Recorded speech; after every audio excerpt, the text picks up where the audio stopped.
Every digital product that we interact with has been designed in some way. User experience extends throughout all industries and products.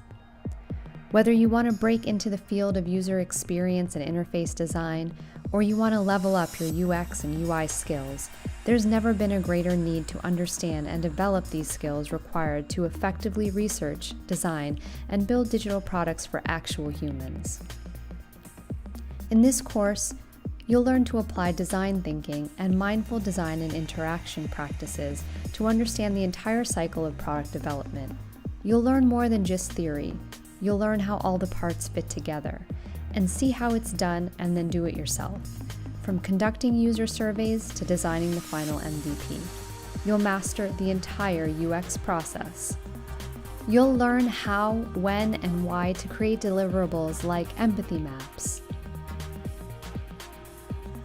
user personas, journey maps,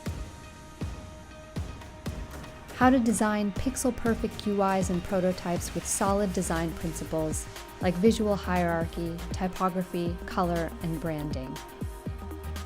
You'll learn about information architecture and user interaction design.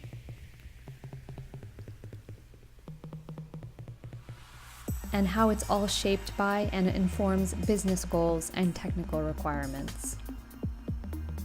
Follow along with 100% self-paced video content and watch an actual product being designed from start to finish, so you can create products that people will pay you to use or hire you to design. If you're serious about learning and owning the skills to get you hired in the field of UI and UX or build your own successful products, this is the master course for you.